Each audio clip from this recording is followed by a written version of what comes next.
Welcome to the Mint Blue Consulting podcast to discuss women and the Great Wealth Transfer.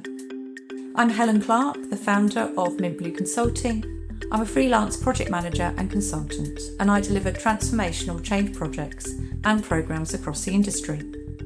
I also facilitate roundtable discussions at events, and what started as simply research on this subject is now becoming a podcast.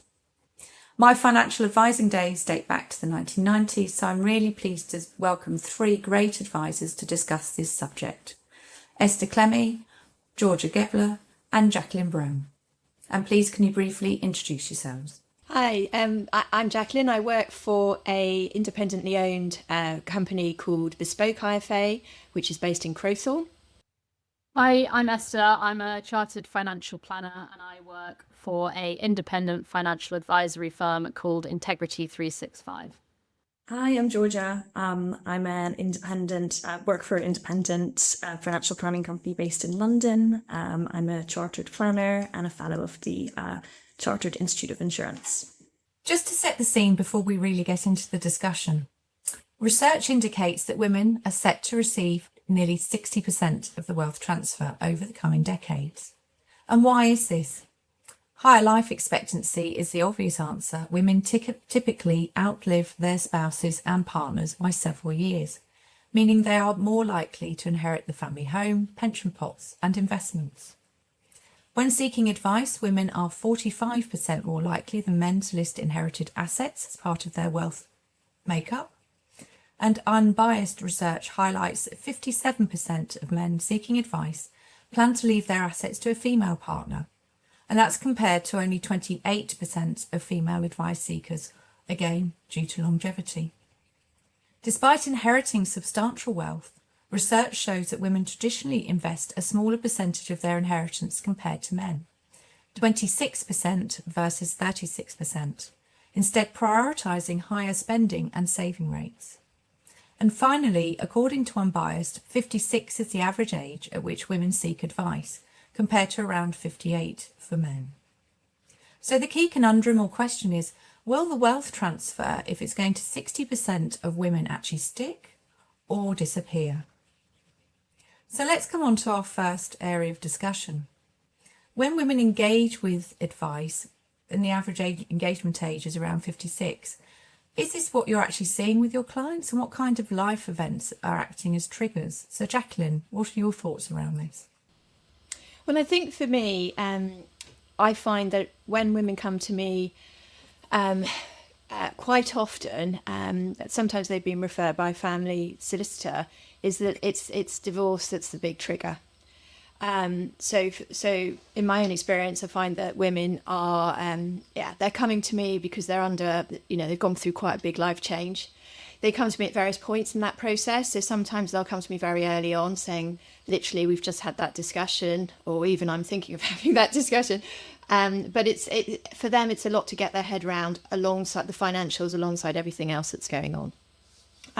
So that I find has been a big moment in time for quite a lot of my female clients. Yeah, no, absolutely. And Esther, are you seeing similar with your clients? Yeah, I think that life events generally cause people to access financial planning, no matter their gender, but certainly for women, we quite often see with the older generation, so people who are over 70 probably, if they have lost their life partner, that is often a trigger for them to seek out new financial advice. They could be the same advisor, it could be a new advisor from whom they were using previously, but often they are seeking that advice because perhaps they weren't so heavily involved previously, as I said, certainly of that generation, and it's a bit of a new stepping into taking control of the finances, and they need a bit of guidance in that area. No, absolutely. So, and Georgia, are you seeing a similar again? Yeah, I think depending on the age, life events is a big one, as Jacqueline and Esther have both said.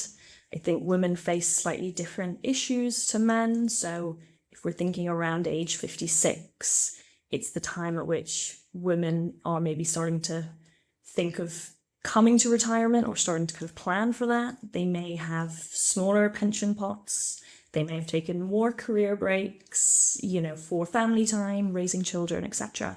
So the need for advice is perhaps more pressing because there's also a greater need for longevity, because we know women have longer life expectancy than men.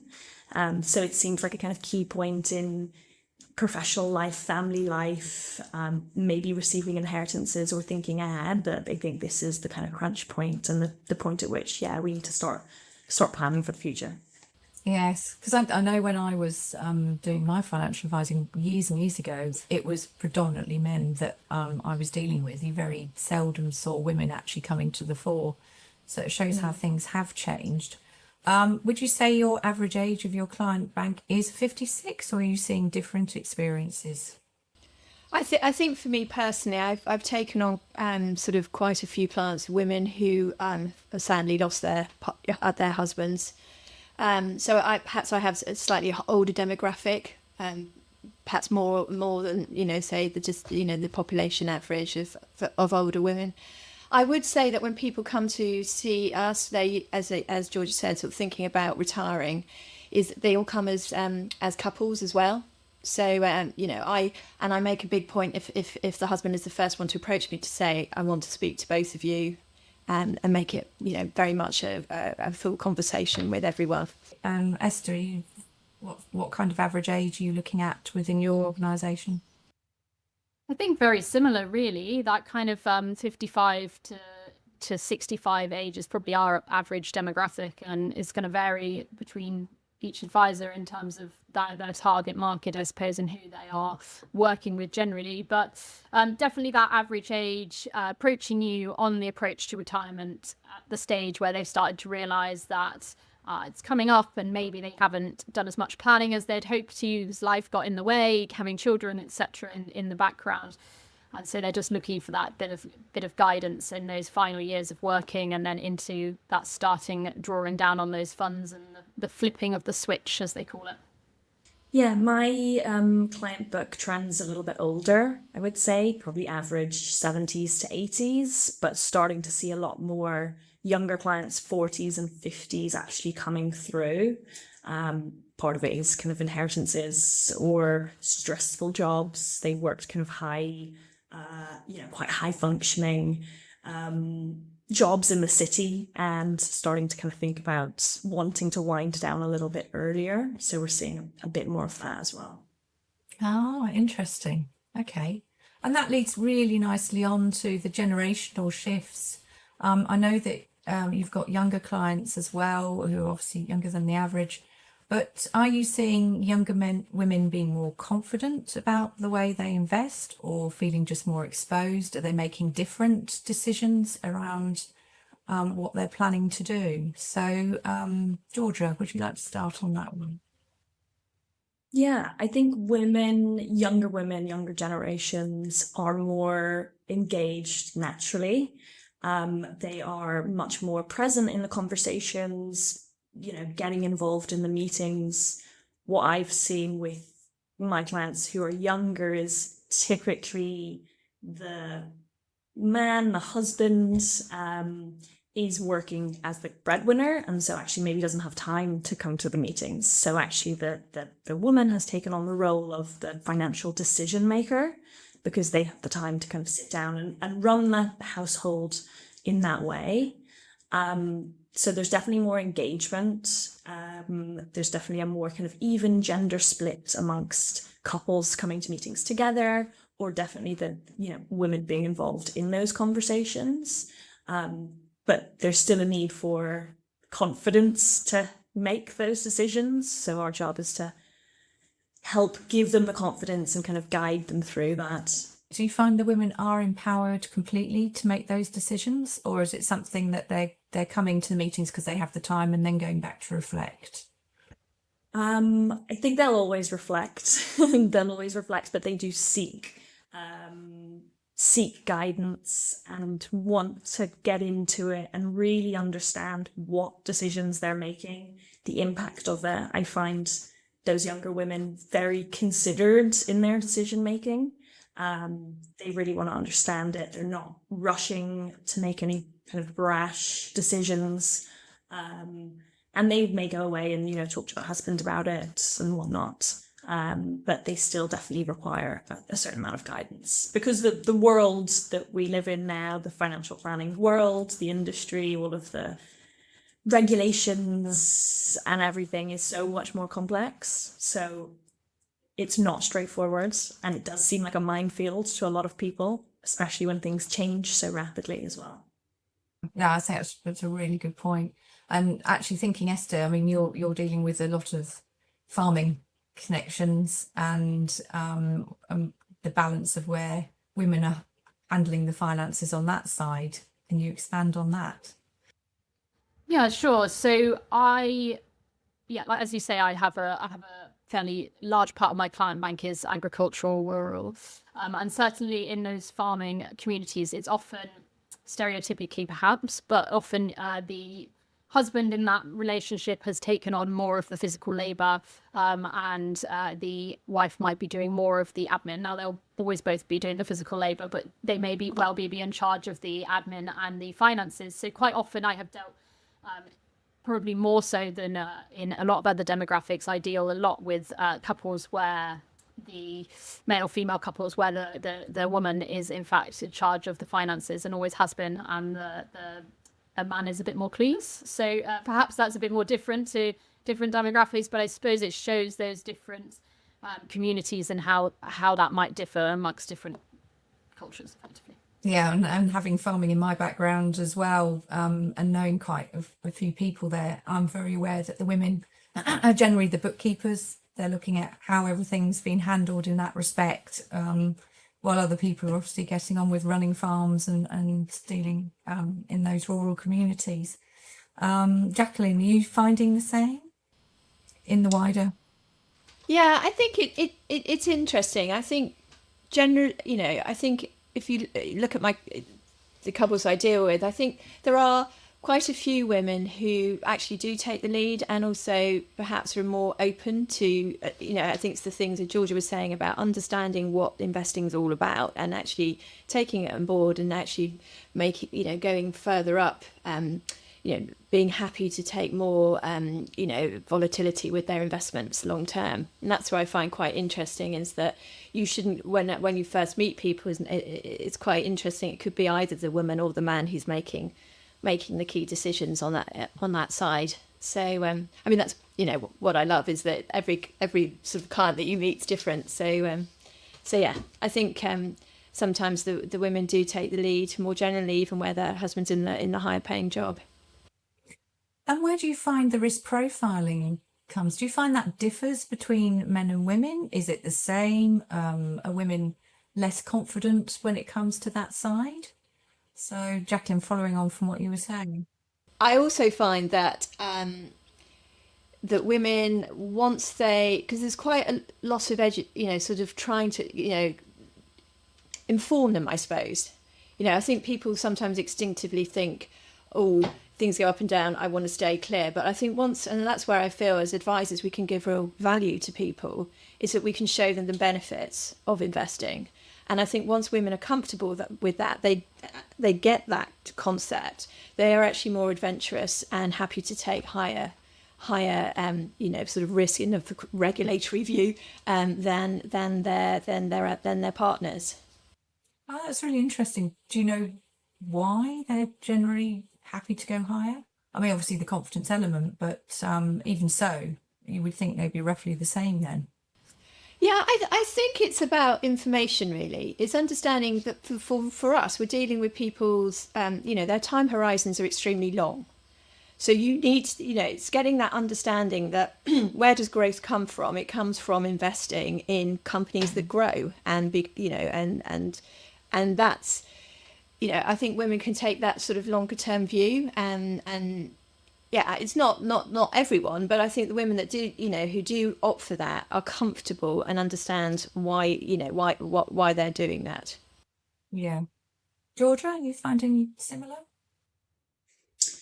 I don't think there's a huge difference for me in terms of gender, necessarily. I think the level of risk that people are willing to take comes with how comfortable they are with the processes how exposed they've been, how much involvement maybe they've had in working with a financial planner before. If you are inheriting assets for the first time and you haven't been privy to those conversations, there is a great deal of reticence around the whole thing. The industry for a long time has talked about, risk and volatility, and they're quite scary words. And without knowing actually what goes into that, and there has been a shift, I think, in the industry towards what we would call more lifestyle planning. So it's, what are your goals? What are your objectives? What's important to you? And then we build everything else around that. So we're kind of linking risk to outcome rather than just saying, how much risk do you want to take? Because that can put a lot of people off. Once people are engaged, male or female, it doesn't really make a huge amount of difference. One of the biggest indicators of risk that I see in my clients is, how did they grow up? What was their kind of past psychological, behaviors or understanding of money and finances, maybe as a child in the family home. And then that typically does translate through to their kind of working lives. So some of it is environment and exposure, and some of it is just your natural psyche.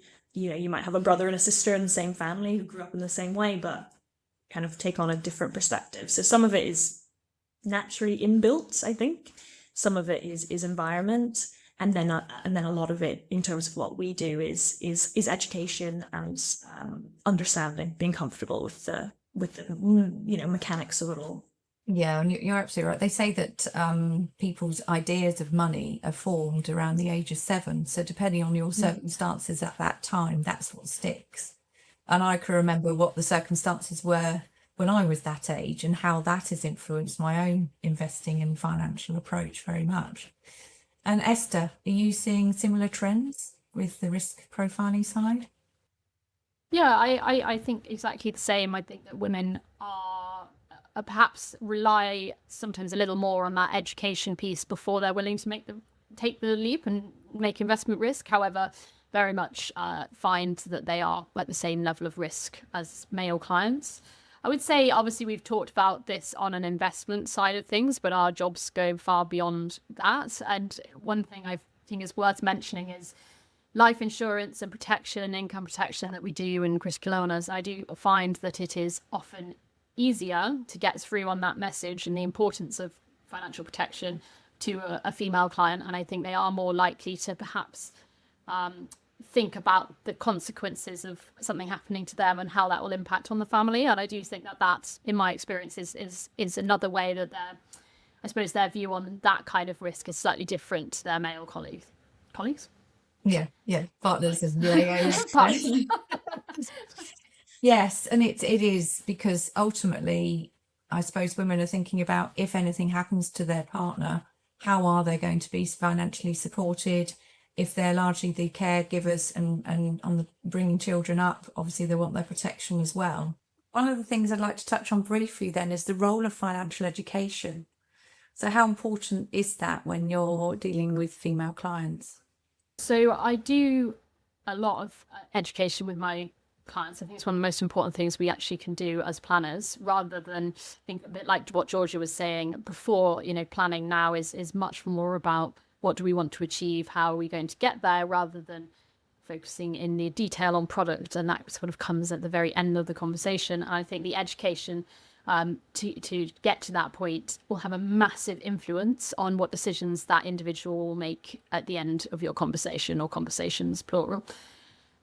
So for me, I make it very, very visual. I use a lot of interactive charts to demonstrate power of investing and volatility in the markets and things like that. And I do find that really helps. And actually, when people can see what it might look like over a year, 5 years, 10 years, 40 years, they can understand a lot more why we would take that risk. And talking about diversification and the importance of all of the different types of diversification and why we do that and how we do that can make a massive influence as well. And certainly I do find I've dealt with quite a few women of the younger generation, I suppose, so sort of probably between 26 and 40. And I definitely find they often come a little bit reticent, a little bit, well, all of my male friends are doing this just off of what they read on Reddit. And it's like, I don't feel confident doing that. Can you help me? And actually, again, once you implement that educational approach, they are much, much more confident and more likely to kind of take some risk with their money, which is really good to see. Yeah, and the visual is so important, regardless of gender, and getting those messages across. It's an important aspect of that. Georgia, do you think similar with your clients? Yeah, I think definitely similar situation. The barriers to entry to investing have fallen. So there are ways in which younger generations, women, and men can invest themselves. There are, no cost trading platforms, there are investment apps, there are pre-built investment solutions for people to kind of just go into. But there's still such a need for, what does that actually mean? What am I actually going into? What am I getting myself into? What sort of, costs and risks am I exposing myself to? So there's still a huge need to actually translate that. And what we do is a lot of kind of translation of complex financial products or terms, and we love jargon, we love an acronym, and kind of distilling that down into something that is, clear and easy to understand. A lot of the coaching comes from, firstly, the kind of, there's education there, obviously, what does it mean? As Esther said, there's also the emotional coaching. So helping clients to avoid making decisions based on emotion. There is much greater, I'm going to say it, volatility in the industry, partly because the world is more globalized, more connected, partly because of technological advances. We can see everything going on in the world because everyone is able to trade instantaneously, and you can see that, you can see the effects. So that creates, by virtue, that creates greater volatility that is much sharper. In years gone by, it's a much slower process to kind of make those trades and actually see the real world impact. Now it's evident straight away. So clients can log onto their portal, they can see what's going on in the portfolio, they can see a drop, and they can be panicked by that. So that side of it is huge as well, is the kind of, making sure that any decision making is more evidence-based and there's a clear understanding of implications of any decisions that they're making. So definitely there's a kind of tactical piece, there's an emotional piece, a more psychological, behavioral piece in there as well. And then it's building trust. So helping clients to trust in their own decision making through these conversations that, develop over time. And that's a really important aspect of client education. The analysis is with AI and all the different digital aspects coming through. You're increasingly able to track people's behaviours, how they react to certain situations. And that is a goldmine of information to say, look, somebody's starting to act in a way they wouldn't normally do. So you can pick up those vulnerabilities that occur at different points in people's lives.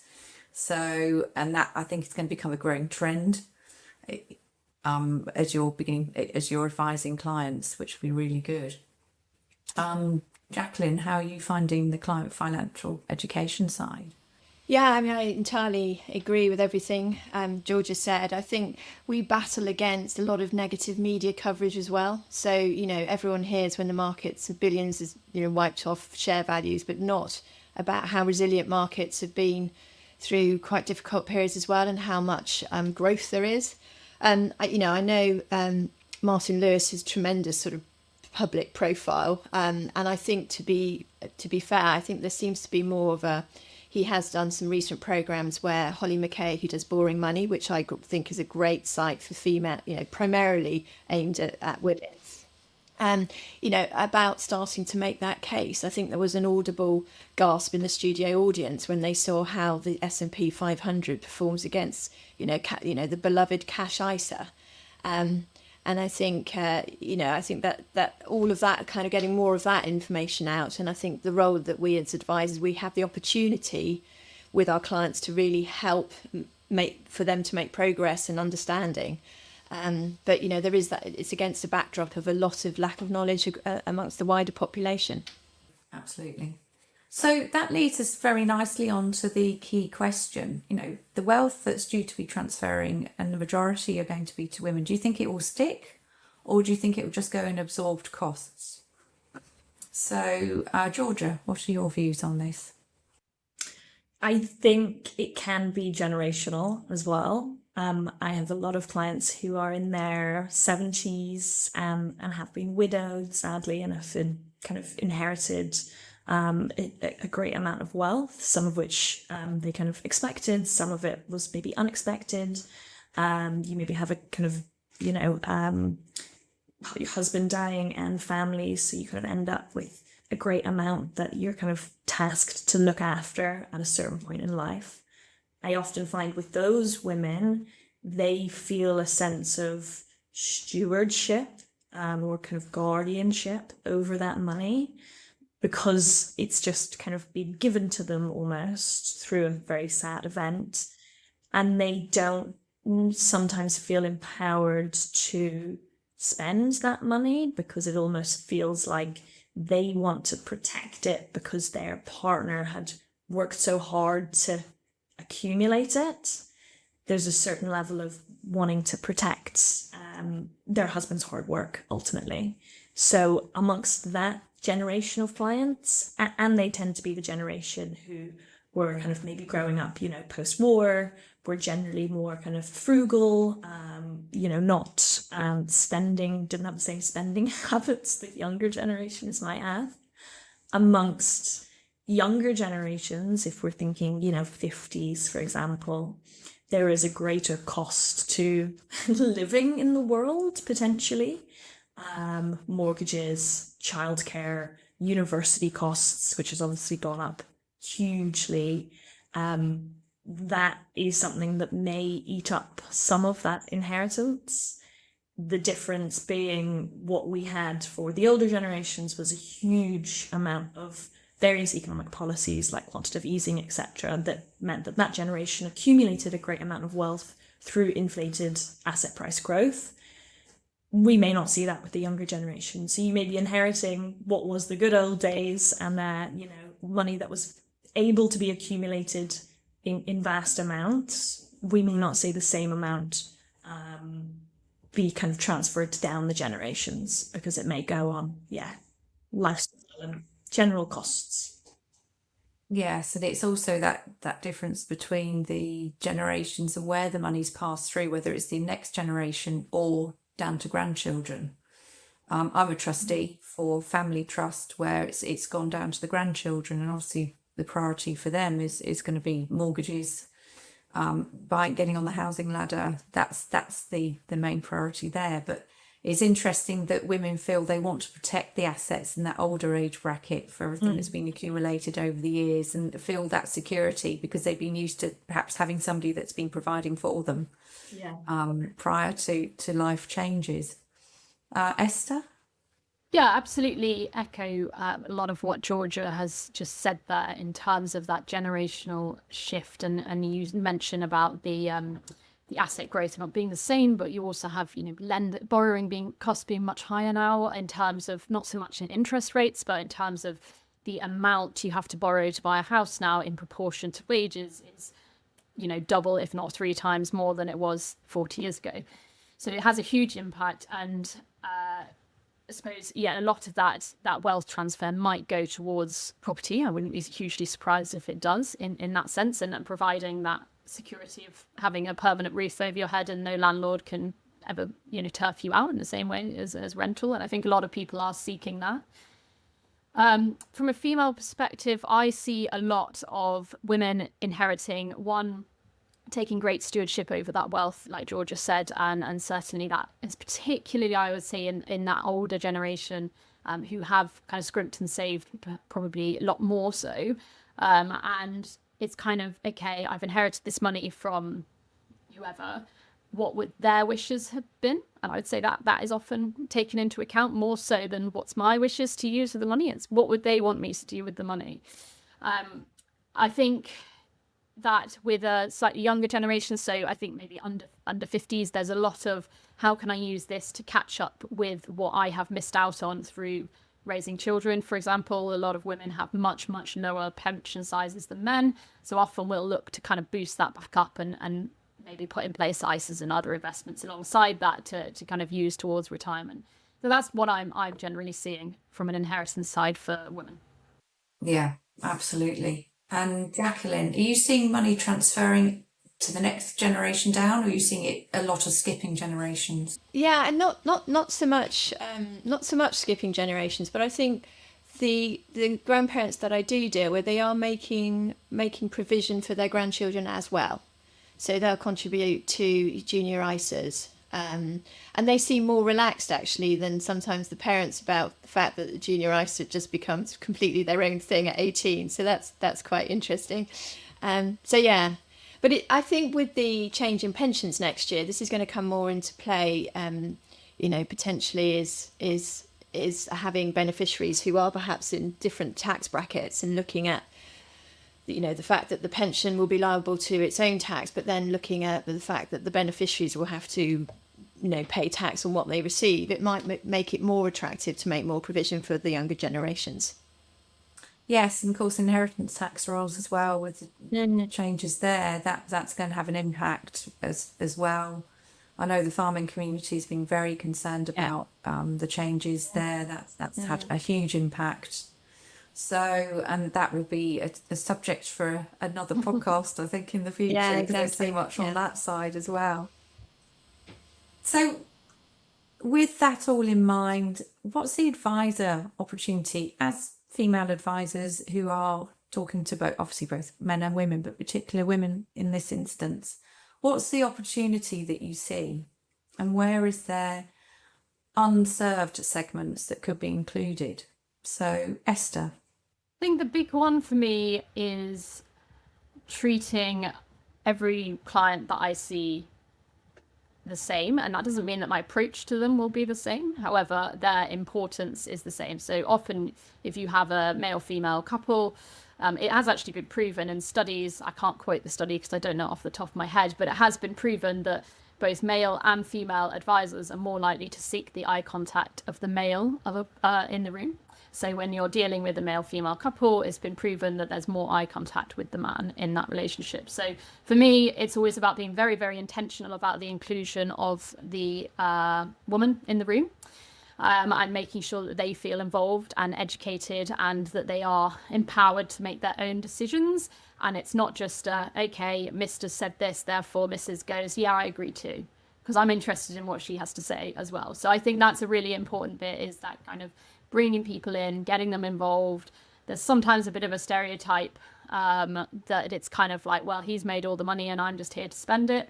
It's another one that I like to fight as well, in terms of, again, giving women that empowered mindset around their money and getting them to make decisions themselves. Also, because that kind of links back to what we were talking about earlier, in terms of widow clients, in terms of if they've never been involved and then suddenly they're dealing potentially in some cases with millions of pounds and they have no idea how to make decisions around it. If we can bring people into the conversation much earlier, then it gives them that confidence, and that is a much less dramatic shift if and when it comes to that point in their life. And do you see the same thing happening with same-sex couples? I think that there is often a dynamic of one person is more confident with their finances than the other, and it is important to note.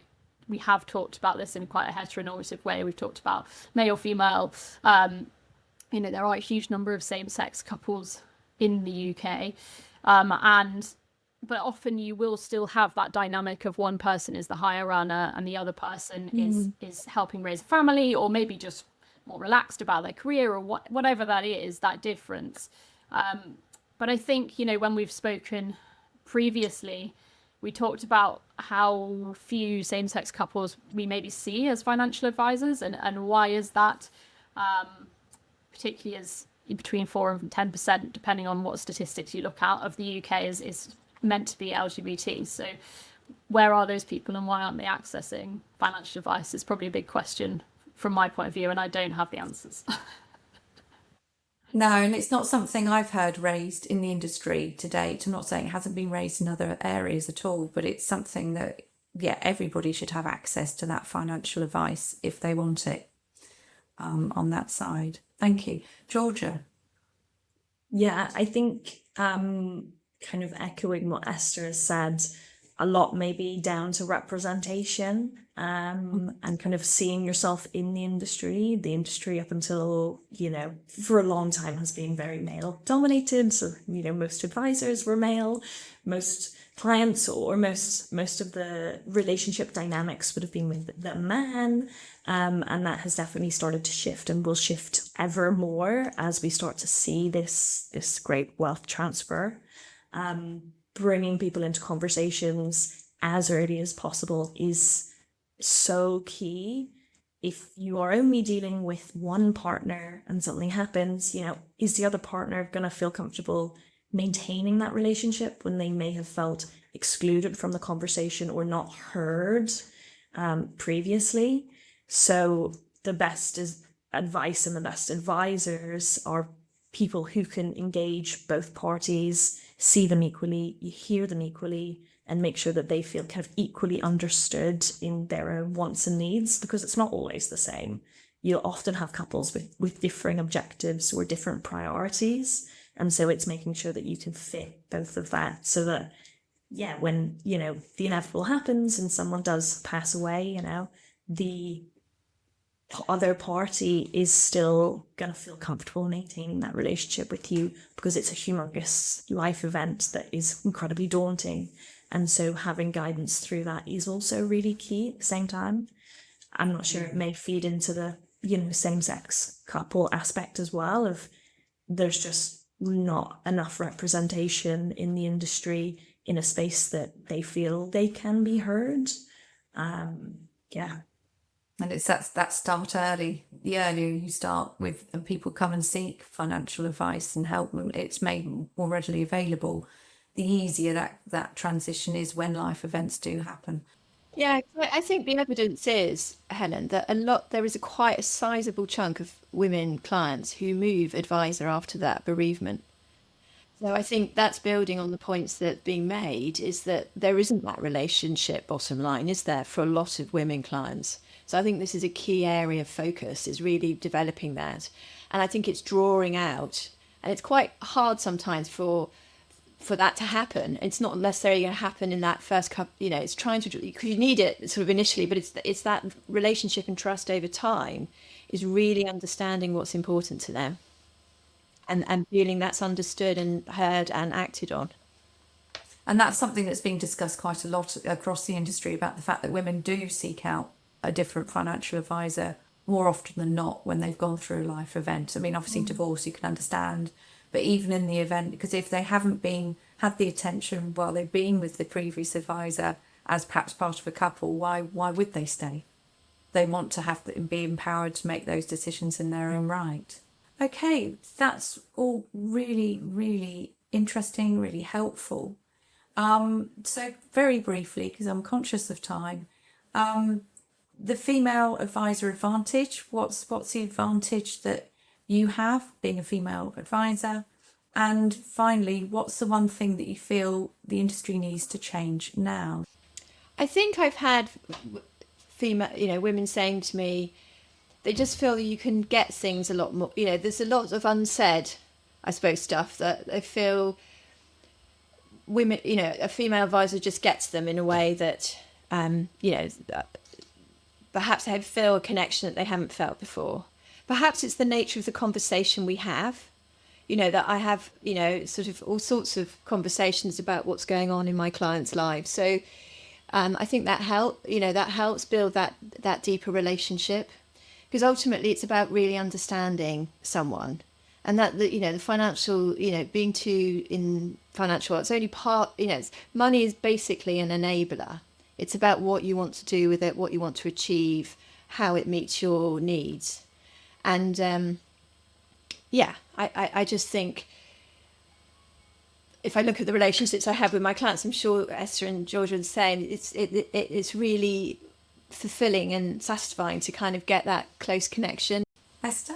Yeah, I think it's. I was trying to think there as Jacqueline was talking how to answer that really, and what advantage does a female advisor have? I don't know if we have any necessary advantage just simply from our gender, or but maybe just more the approach, and maybe more women take a certain approach with different people. But I think that approach could be taken by a male advisor as well, and I think that is just being more relational, and I think that's down to the individual and what they are looking for out of their advisor. And some people don't want that, and some people want a very transactional kind of more formal. Some people want that more emotionally engaged kind of someone that they can talk to about their whole life as well. So I think it is down to what the client wants. I have quite a lot of female clients who have come to me and said, look, it's so good to find a female advisor, like that's something they really want.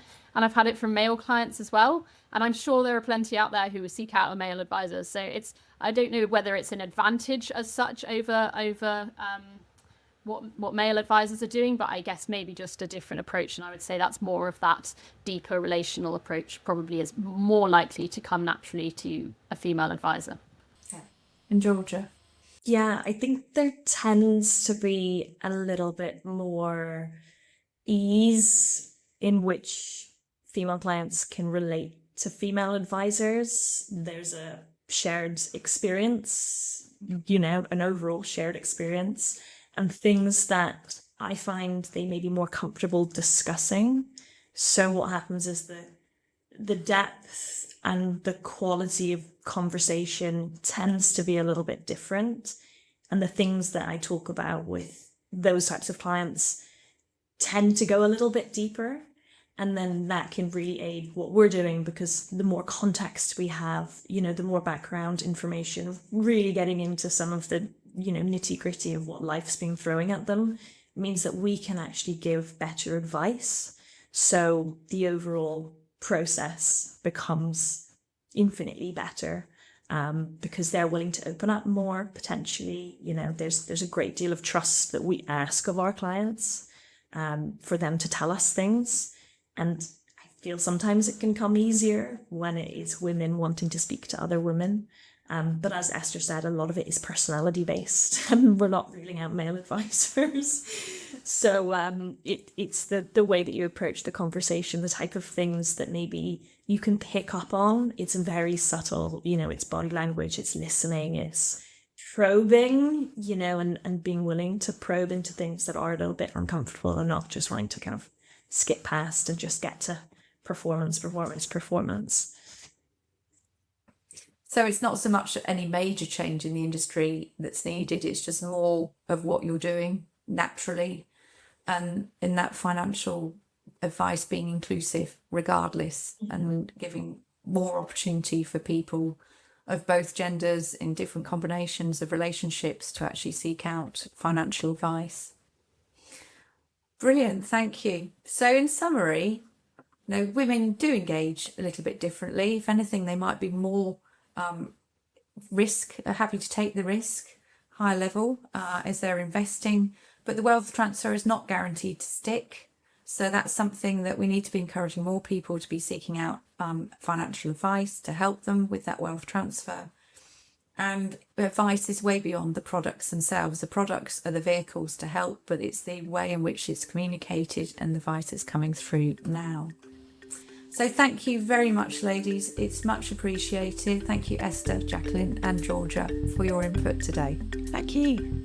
Thanks, Alan. Thank you.